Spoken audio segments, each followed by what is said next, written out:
Hey everyone, and welcome to another episode of Analyzing Historic Photographs. I am Mike B, and today we're going to be doing another Korean War, aka the Forgotten War, photograph. This is going to have been colorized and was posted on the Forgotten War in color or something like that. You can find it on Facebook. Just make sure you search for it and join the page. They haven't posted anything in a while, but they have a lot of good content on there from years past. And I make these videos for a couple reasons. If you're new to this series, if you're not, bear with me. It only lasts like 30 seconds to a minute.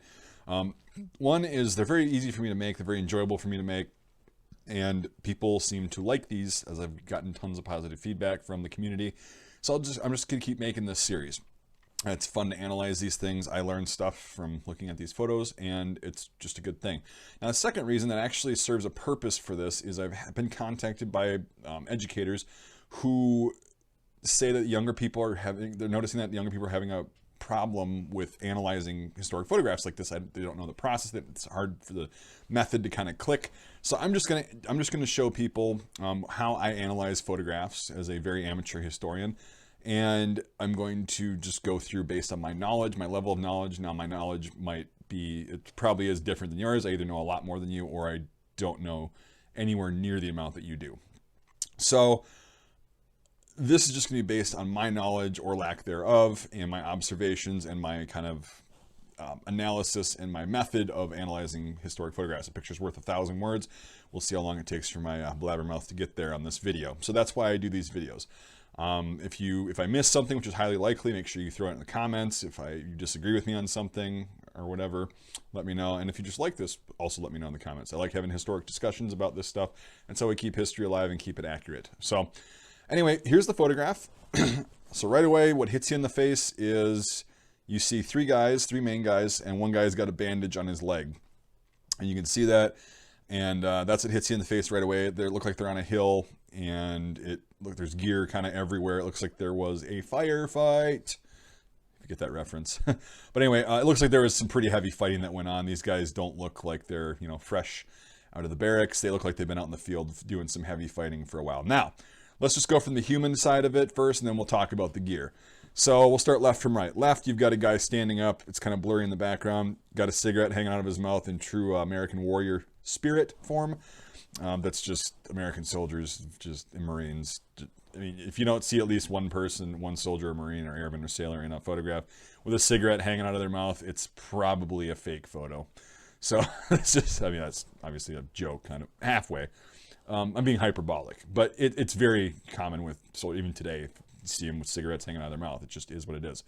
And the guy to his right and our right, kind of sitting down, just looking like, wow, tired. And then you see what appears to be a body below them, like it's closer to us, but like as far as the aspect rate or the ratio or the aspect of the picture, it's below them. And you can see it looks like a corpse, and that would be a U.S. soldier because of the equipment. So that's very unfortunate, but that is one of the nasty realities of war and armed conflict in general. Now, we'll move to the guy that's sitting with his hands around the M1. I don't know if this guy is actually a South Korean soldier or a U.S. soldier. Either one is completely possible, but I would probably guess that he would be U.S., just of Asian descent. Now, I don't know. I don't know in this particular case. It could be either or. He doesn't have a unit patch on, but that also, is fairly common with U.S. soldiers, so it really could be either one. He's also not wearing double buckle boots, it looks like, so it could be South Korean. Who knows? But nevertheless, he's sitting there, looks really tired, looks worn out, exhausted, the typical 1,000-yard stare, the maudlin sort of boomer-esque tropes. But yeah, he looks tired. It looks like he just, was, pretty substantial battle and needs to rest. And the guy to our right, above him on the hill, can't see his face or whatever, but he's got his gear on.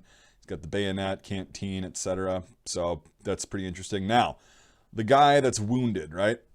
He has a look on his face like, son of a bitch, they got me. It's not like a life-threatening thing, but he's probably in pain. The shock is probably wearing off at that point because it doesn't last forever. He's got the nice 1943 double buckle boots, very visible right there.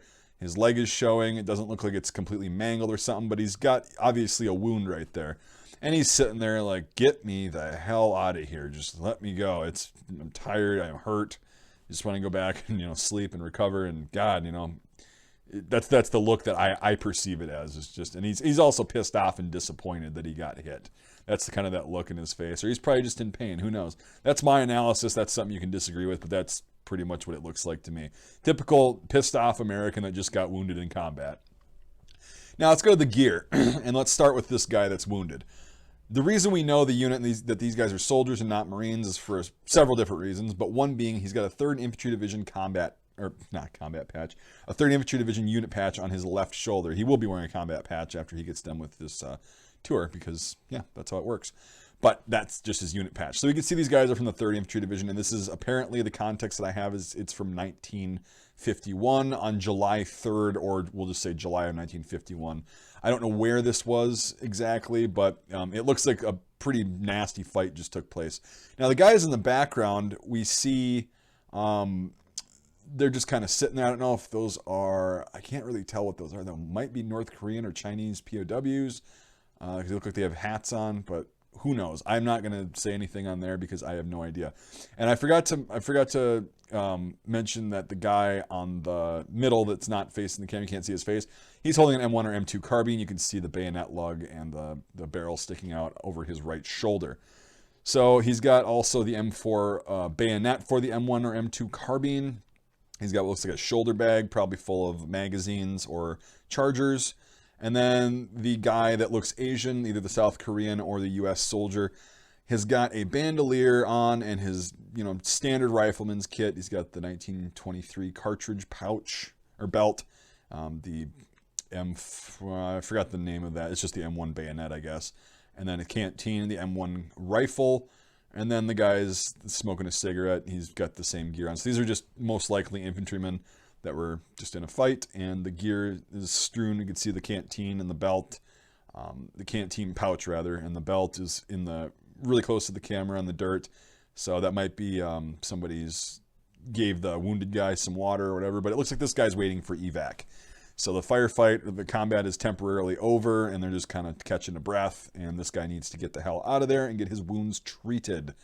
So that's what I can see in the photograph. You see gear strewn everywhere. So this is a pretty interesting photograph because this is actually a combat, right after combat photograph. It's about as fresh as you can get without actually being in combat and taking a photograph. So very, very, very good photo. I mean, good as in like the photo itself is good. The quality and the detail is good. Obviously, there's a dead person and a wounded person in this photograph, and that's not good ever. War is really brutal and ridiculous, but it's part of history, and we need to remember it the way it was. So that's all I've got for this photograph. Again, if I missed something, which is highly likely, let me know in the comments section. And if you disagree or you do agree on something, also let me know. Again, I love discussions about this stuff. Very interesting photograph. The Korean War, again, I want to do as many photographs as I can on this. Go to that Facebook group again and check this out. And yeah. So at this point, I'd like to thank the sponsors of my videos and channels, my Patreon supporters and YouTube channel members. Their support has allowed me to make some really cool content over the past year, and this year is going to be amazing content that costs a lot of money to make, and I can only afford to do so much out of funding out of pocket. But crowdfunding really offsets that, and I've been able to do stuff I never thought would be possible to do just funding out of my own pocket. So, and my kind of vision and my goal for the channel is to stay as self and crowd-funded as possible to only keep me accountable to myself and viewers and supporters. When you start talking about corporate sponsorships, I'd rather not just chill out just for the sake of getting money to things and items and products and services that I don't 100% back and support myself just for the sake of making money. I'm not really a fan of channels that do that. It gets very annoying. But again, if like a company wants to send me something to review, I'll definitely do that. And if I like it, we can go from there. But it's not going to be like, me shilling out for 10 different corporate sponsors that I may not even support or it may not have relevance to my channel. So that's kind of why I like Patreon, and the ability to crowdfund is fantastic because, again, then I'm only held accountable to the minimum amount of people possible, and I'm not accountable to corporations as much. So yeah. if you want to do that, become a Patreon supporter, $5 a month or more on either Patreon or becoming a YouTube channel member. Gets you access to my Discord server, which is really fun. A lot of cool information is exchanged in there. I've learned a lot. It's very interactive. I'm usually on there popping in, throughout the day, talking shit, posting a picture, looking at a picture, saying something, whatever.